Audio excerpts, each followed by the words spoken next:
What is your name? David Gamble. And David, are you a member of the Pope Volunteer Fire Department? Yes, sir, I am. And how long have you been there? I've been with the Pope Fire Department for 6 to 7 years. Okay. Were you a member of any other volunteer fire departments before that? Yes, sir, I was. Where was that? Bynum Fire Department here in Panola County. I was there for around 11 to 12 years. How long have you been a firefighter? Roughly 18 years. Okay. On the evening of December the 6th of 2014, did you hear the tones concerning a fire in Cortland? Yes, sir, I did. And tell the jury what you actually heard. They come across, dropped a tone for Station 8, which is Cortland Volunteer Fire Department, for a car fire. And, you know, all of our frequencies, we can hear each other, listen to it. They responded to the scene. When they got to the scene, they called for backup, asked for Pope Fire Department to come assist with the car fire. There's been some testimony that y'all actually assisted Cortland on a potential house fire earlier that evening. Did you go on that? No, sir, I did not. I'd been out of pocket, so I did not make that call. Okay, so this was the first one that you answered on that particular day? Yes, sir. What made you get up and go? Just the I guess you would say the panic and the firefighter's voice on the radio.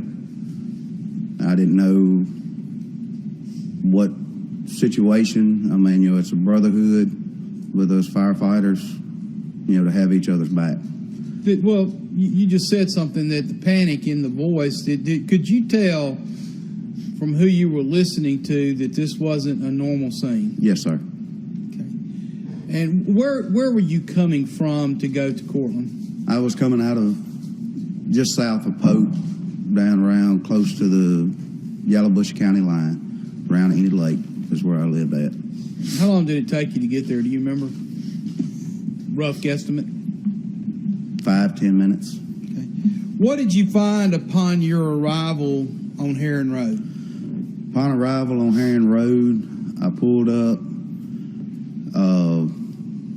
Our normal routine is you find scene command, who is the person that's in charge of the scene, structure fire, car fire, whatever the scene may be. I pull up to the scene.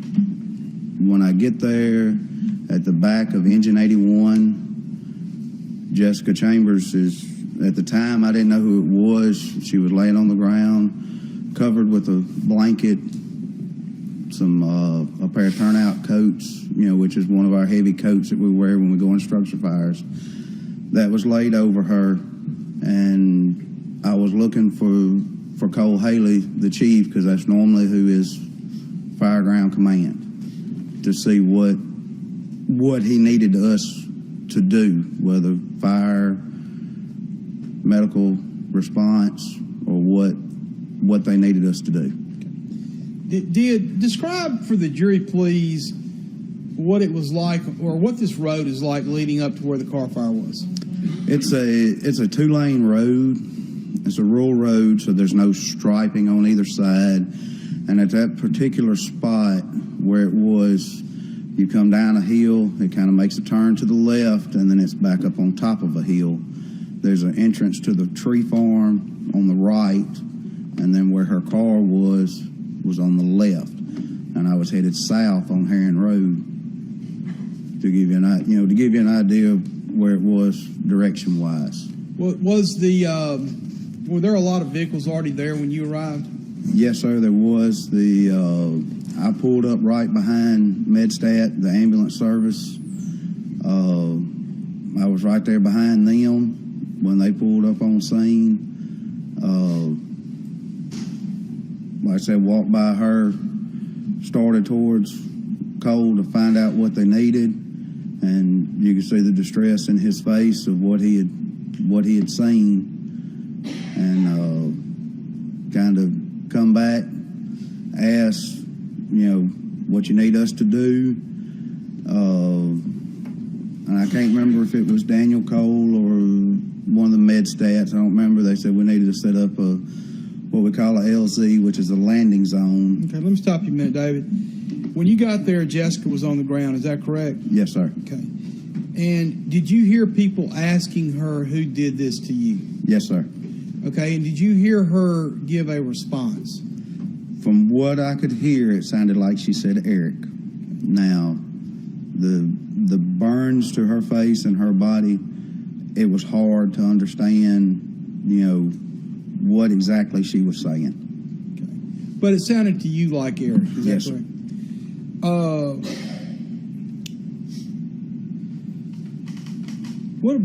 Describe for me what she looked like to you as you were standing there.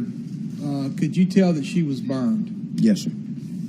And could you tell whether or not the burns were serious or not serious? Yes, sir. You could tell they were Describe that for the jury, please. They were very serious. Her hair was all singed out and everywhere.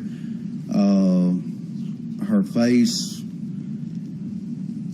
her mouth and lips were black, charred, looked like charcoal, in a grill. The skin inside of her nose, every time she breathed, you could see it come out and then go back in while she was gasping, trying to breathe.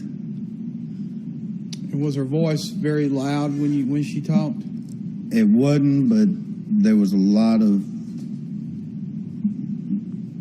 without being on the fire department, you have a diesel engine truck that's sitting there running and pumping water, and it's a lot of noise around it. So, I mean, as far as being loud, like me and you were talking, no, it was not loud. And you were asked, I believe you testified a moment ago, were you asked at some point to set up a landing zone? Yes, sir. And where did y'all decide to set this landing zone up? They decided that they wanted the landing zone set up at the church right next to Cortland Fire Department. I think it's Cortland Baptist Church, I think. They got a big parking lot right there by the railroad tracks. They asked us to get a LZ, get the coordinates for GPS to the dispatch, so area back would know where to land at. That's a good. You bring up a good point. I'd like for you, because until this, I wasn't really exactly sure how it worked, and on some of the jurors may not be. When you talk about setting up an LZ or a landing zone, what exactly is involved in that? When you set up a LZ or landing zone for a helicopter come in, you have to. They fly all by GPS coordinates. So, and our radios, several of the radios have a GPS function. You can do it with your phone or with the radio, and you can call in and tell them exactly longitudinal and latitudinal. Just a lot of first responders there, correct? Yes, ma'am. And right after this happened, this would have been on a Saturday, you gave a short statement about what happened, correct? Yes, ma'am. Okay. May I approach the witness, Your Honor? You may.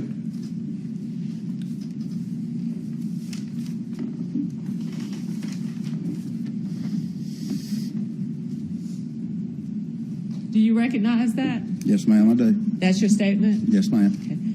I'd like to have it admitted, marked into evidence at this time. Any objection? No, sir. Be marked and admitted.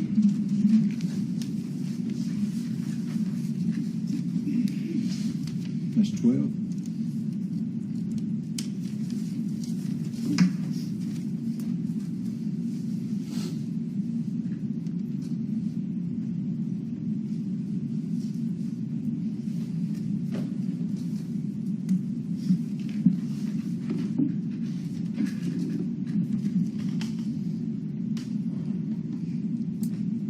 If you will, please, 1412, what does that mean? That is our responder number so that they know who we are as far as when we're talking on the radio to dispatch or other fire departments. Instead of going by personal names, some people's names are hard to say, hard to pronounce. Everybody is given a number, and that's that's how you know who people are from different departments. Yes, and that's your number. Yes, ma'am. Okay. If you will, read your statement out. Arrived on scene, had young girl covered with blanket on ground, and she was not on fire at the time. That is not correct.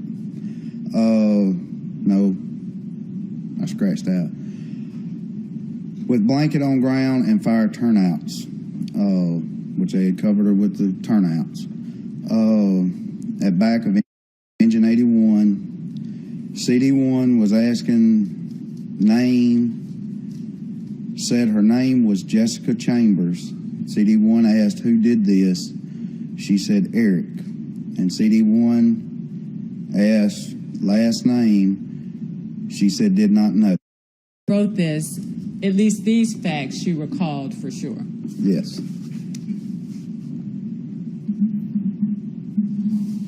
I attended the witness hearing. Redirect. No, sir. This witness may be excused to go on vacation. Oh, sir, you're fine. Excuse. You may remain in the courtroom if you wish. Your choice. All right.